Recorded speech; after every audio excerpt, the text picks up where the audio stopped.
पहले आज के इस सेशन के बिग स्टॉक्स। डॉक्टर साहब ये जरा स्टिंग प्ले आउट करिए, आज बिग स्टॉक्स की कड़ी में कौन कौन से? देखिए, पहला तो ऑब्वियस है वो गोदरेज कंज्यूमर है ना। वो गोदरेज कंज्यूमर ने जो बोला है, मिड क्वार्टर अपडेट दिया है इन्होंने Q3 का, और उसमें उन्होंने बोला है कि वॉल्यूम फ्लैट और सेल्स में mid single digit growth possible है।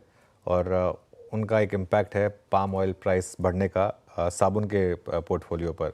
और बहुत इंटरेस्टिंग चीज़ है, लेकिन वो कह रहे हैं कि नॉर्थ इंडिया में जो सर्दियों में थोड़ी सी देरी हुई है उसका एक इम्पैक्ट है वहाँ पर। और खैर एनीवे जो भी है, लेकिन इम्पैक्ट तो है इसका गोदरेज कंज्यूमर का। अच्छा, मुझे नहीं लगता कि ये कोई अब स्टॉक ऐसा होगा कि 15% गिर जाएगा, थोड़ा सा गिरेगा, मतलब मुझे लग रहा है, मेरा मानना है कि थोड़ा गिरेगा। अगर ज़्यादा गिर गया तो खैर मार्केट का व्यू होगा वो, क्योंकि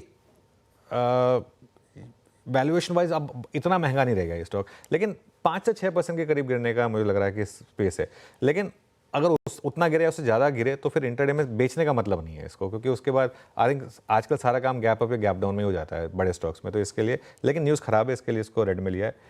पेटीएम ग्रीन है। पेटीएम पर आशीष, आपको याद होगा जब आरबीआई का वो एक्शन आया था उसके बाद से पॉजिटिव व्यू लिया गया था इस चैनल पर, जब 300-400 रुपये का भाव था, वहाँ से क्या शानदार पेटीएम ने मूव दिए हैं। और देखिए 2 हफ्ते में भी, और जब से एफ.एन.ओ में आया तब से तो खैर इसमें शानदार मोमेंटम है पेटीएम में। यहाँ पर न्यूज़ लगातार अच्छी आ रही हैं और कैश आएगा इनके पास, 2364 करोड़ के करीब का कैश आएगा। ये आगे यूज़ करेंगे इसको, तो ये एक बड़ा पॉजिटिव है पेटीएम। और देखिए पेटीएम के ये वाला चार्ट रखिए स्क्रीन पर, आपको याद होगा जब 300 रुपये पर आ गया था 2 सर्किट लगने के बाद, तो कई लोगों की कमेंट्री होगी कि तो बेच कर निकल जाएं, वो तब बेचने का मौका भी नहीं था।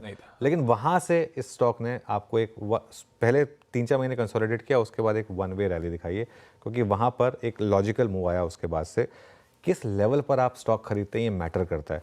अगर आपने पेटीएम IPO पे ले लिया था तो आप अभी भी लॉस कर रहे हैं। अगर आपने पेटीएम और आरबीआई के एक्शन के बाद बेच दिया था तो अब आप पछता रहे हैं। तो इसके लिए जो लोग कहते हैं ना, बहुत लोग, मुझे ना एक जो मार्केट में चीज़ लोगों की लगती है ना कि time in the market is more important than timing the market, बिल्कुल नहीं, टाइमिंग मैटर करती है। कई स्टॉक्स के केस में टाइमिंग मैटर करती है, पेटीएम के केस में टाइमिंग ने 100% मैटर किया कि आपने कहाँ लिया है। तो ये दूसरा स्टॉक हो गया। टाटा पावर, हालांकि हम फ्राइडे को डिस्कस कर चुके थे टाटा पावर, थ्रेडबेयर, उनका वो जो एनालिस्ट डे था वो डिस्कस कर चुके हैं। लेकिन एक अच्छी रिपोर्ट आई है मोतीलाल ओसवाल की, 509 का प्राइस टारगेट दिया है उन्होंने। वो उस एनालिस्ट डे की उससे वो काफ़ी प्रभावित हुए हैं, वो काफ़ी इम्प्रेस हुए हैं। और इसमें जो सबसे इम्पॉर्टेंट चीज़ होने वाली है ना, सब रिन्यूएबल्स की बात करते हैं, कई लोग भूल जाते हैं कि टाटा पावर के पास एक बहुत बड़ा रिन्यूएबल का पोर्टफोलियो है और 2030 तक 50% इनका बिजनेस जो है वो रिन्यूएबल से आएगा। तो इस वजह से ये एक स्टॉक है जो आपको रिडार पर रखना चाहिए। अगले 5 साल में 3 गुना कैपेक्स करने की भी कंपनी बात कर रही है। जो कंपनियां कैपेक्स कर रही हैं मुझे तो वैसे ही वो अच्छी लगती हैं, तो इसके लिए ये एक और स्टॉक होगा जो मेरे रिडार पर होगा। तो 3 बिग स्टॉक्स हो गए आज बेसिकली।